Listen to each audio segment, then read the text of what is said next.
Sebelum kamu mendengar semua ini, ada satu hal yang perlu kamu pahami. Ini bukan tentang cara menjawab interview agar selalu diterima. Ini tentang cara memahami apa yang sebenarnya dinilai saat kamu duduk di depan HRD. Tidak semua pertanyaan terdengar berbahaya. Tidak semua senyum berarti aman. Dan tidak semua penolakan berarti kamu kurang. Yang akan kamu dapatkan adalah cara berpikir, agar kamu tahu kapan harus bicara, kapan harus menahan diri, dan kapan harus tetap tenang meski sedang dinilai. Bagian 1. Pertanyaan tentang diri sendiri yang terlihat aman, tapi paling menjebak. Pernah tidak kamu duduk di depan HRD, lalu mendengar pertanyaan ini? Ceritakan kelemahan terbesar kamu. Sekilas, pertanyaannya terdengar wajar, bahkan terlihat ramah, seolah HRD hanya ingin mengenalmu lebih dalam.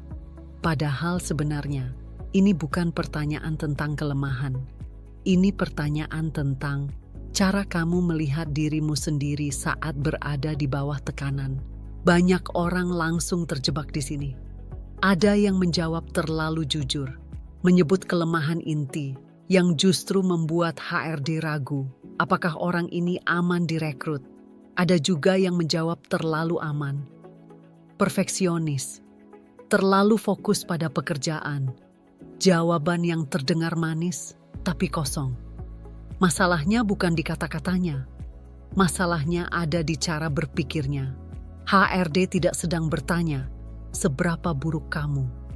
HRD sedang mengamati, apakah kamu sadar kekuranganmu atau justru tidak pernah benar-benar memikirkannya?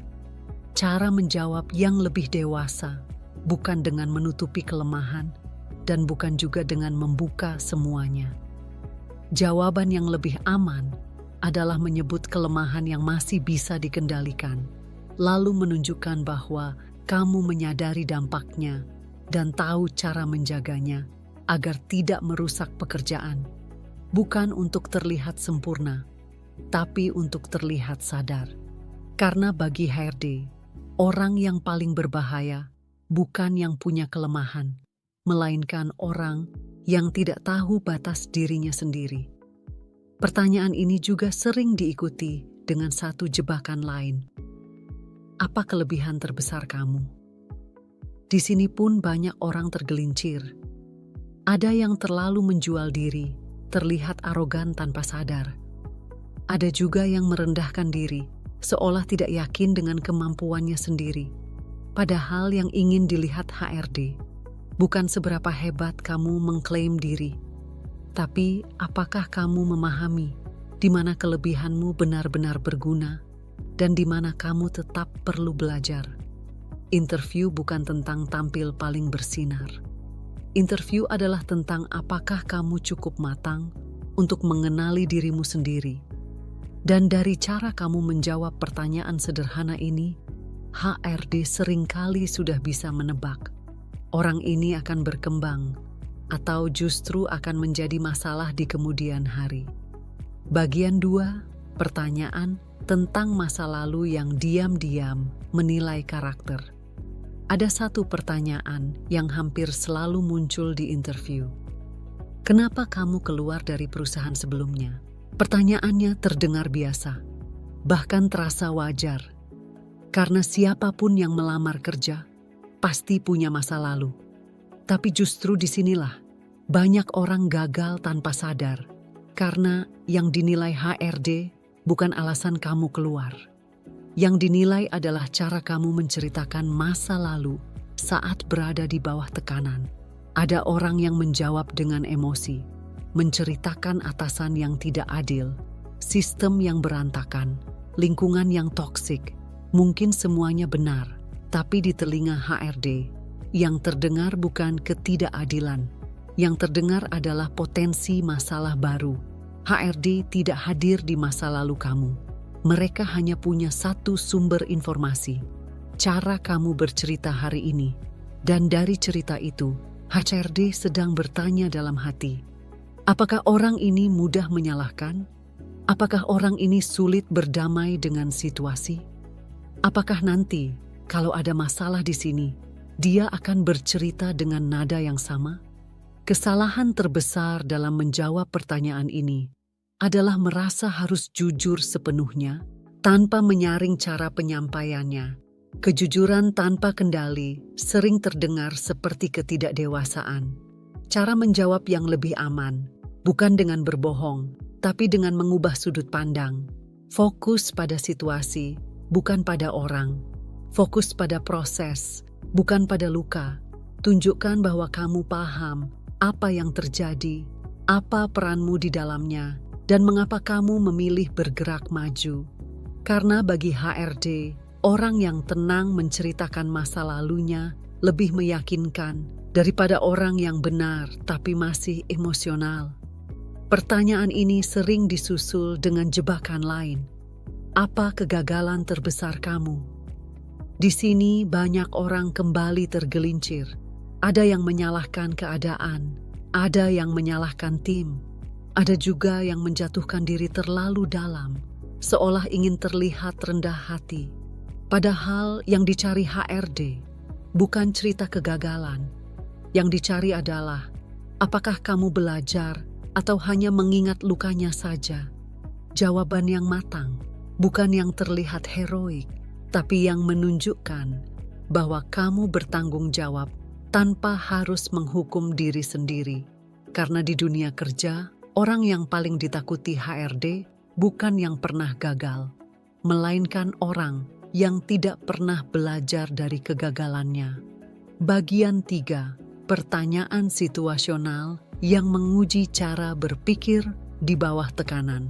Ada jenis pertanyaan yang tidak terdengar seperti jebakan, tidak menyinggung masa lalu, tidak membahas kelebihan atau kekurangan.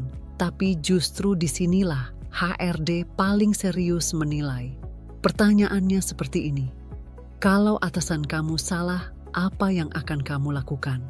Sekilas, pertanyaannya terdengar sederhana. Padahal ini bukan soal benar atau salah. Ini soal bagaimana kamu bereaksi saat berada di posisi tidak nyaman. Banyak orang langsung menjawab tegas.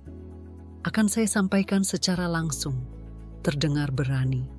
Tapi bagi HRD, jawaban ini masih mentah. Ada juga yang menjawab sebaliknya. Saya akan mengikuti saja keputusan atasan. Terdengar patuh, tapi justru berbahaya. HRD tidak sedang mencari pemberontak dan juga tidak sedang mencari robot. Yang dicari adalah orang yang bisa berpikir tanpa meledak dan tanpa menghilang. Cara menjawab yang lebih matang adalah menunjukkan bahwa kamu memahami konteks, bahwa tidak semua kesalahan perlu dikoreksi di depan umum, bahwa komunikasi punya waktu dan caranya sendiri. Bukan untuk menjatuhkan atasan, bukan juga untuk menyelamatkan ego pribadi, tapi untuk menjaga hasil kerja dan hubungan profesional. Dari satu pertanyaan ini saja, HRD sedang menilai banyak hal. Bagaimana kamu mengelola emosi? Bagaimana kamu berkomunikasi? Bagaimana kamu bersikap saat tekanan datang dari atas? Pertanyaan ini sering berubah bentuk. Bagaimana cara kamu menghadapi konflik di tim? Jawaban yang terdengar paling aman, seringkali justru paling mencurigakan. Tidak pernah konflik. HRD tahu, itu hampir tidak mungkin. Di dunia kerja, konflik itu bukan tanda kegagalan. Yang menjadi masalah adalah cara orang menyikapinya. HRD ingin tahu, apakah kamu tipe yang memendam, meledak, atau mampu duduk dan membicarakannya. Karena konflik di kantor jarang dimulai dari masalah besar. Biasanya dimulai dari emosi kecil yang tidak pernah diurus. Dan dari cara kamu menjawab pertanyaan ini, HRD mulai bisa menebak apakah kamu akan menjadi penenang dalam tim atau justru sumber ketegangan baru. Bagian 4. Mitos HRD yang baru terlihat setelah mengalami sendiri. Setelah melewati berbagai pertanyaan, ada satu hal yang sering baru disadari belakangan. Banyak orang gagal interview, bukan karena jawabannya salah, tapi karena memahami HRD dengan cara yang keliru. Mitos pertama yang paling umum, HRD mencari orang yang paling jujur. Kenyataannya tidak sesederhana itu. HRD mencari orang yang jujur dan stabil secara emosi. Karena kejujuran tanpa kendali sering berubah menjadi masalah jangka panjang. Mitos kedua, ada jawaban yang paling benar. Tidak ada. Yang ada adalah jawaban yang paling aman untuk konteks tertentu. Jawaban yang terlalu berani bisa terlihat berbahaya. Jawaban yang terlalu aman bisa terlihat tidak siap. HRD menilai bukan dari keberanianmu menjawab, tapi dari pertimbangan di baliknya.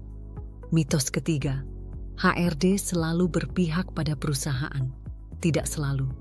Seringkali HRD lebih berpihak pada menghindari risiko.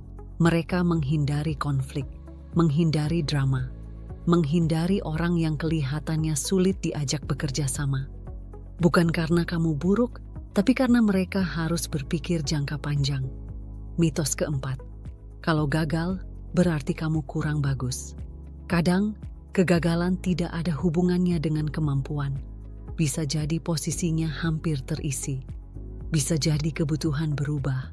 Bisa jadi kamu terlalu berbeda dari yang mereka cari saat itu. Interview bukan panggung pembuktian nilai diri. Interview adalah ruang membaca apakah cara berpikirmu sejalan dengan kebutuhan mereka hari ini. Dan satu hal terakhir, yang jarang disadari banyak orang, HRD bisa mencium jawaban hafalan, tapi mereka sulit menolak jawaban yang tenang, masuk akal, dan bertanggung jawab. Bukan jawaban yang sempurna, tapi jawaban yang terasa manusiawi. Karena pada akhirnya yang dicari HRD bukan karyawan tanpa celah, melainkan orang yang sadar batas dirinya dan tahu cara bersikap saat tekanan datang. Bagian 5. Kenapa orang baik, pintar, dan berpengalaman tetap bisa gugur? Ada satu kenyataan yang jarang dibicarakan secara jujur. Banyak orang yang gugur di interview sebenarnya bukan orang buruk. Mereka pintar, mereka berpengalaman, mereka punya rekam jejak, tapi tetap tidak dipilih. Bukan karena mereka kurang, melainkan karena mereka tidak cocok dengan risiko yang sanggup ditanggung perusahaan. Di titik ini, keputusan HRD sering terasa dingin, dan memang begitu adanya. Perusahaan tidak hanya membeli kemampuan, mereka membeli ketenangan. Mereka tidak hanya merekrut tenaga kerja, mereka mengurangi potensi masalah.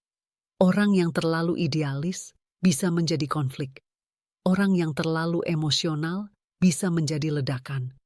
Orang yang terlalu ingin diakui bisa menjadi sumber drama. Dan semuanya itu sering terlihat bukan dari cerita besar, melainkan dari detail kecil. Cara kamu menyela, cara kamu menyanggah, cara kamu menjelaskan sesuatu yang sebenarnya tidak perlu dijelaskan panjang. HRD membaca sinyal itu dengan cepat, bukan karena mereka kejam, tapi karena mereka sudah sering melihat bagaimana satu orang bisa mengacaukan satu sistem. Di dunia kerja, orang yang paling berbahaya bukan yang tidak kompeten, melainkan yang merasa dirinya paling benar. Karena orang seperti itu sulit dibimbing, sulit dikoreksi, dan sulit diajak tumbuh bersama.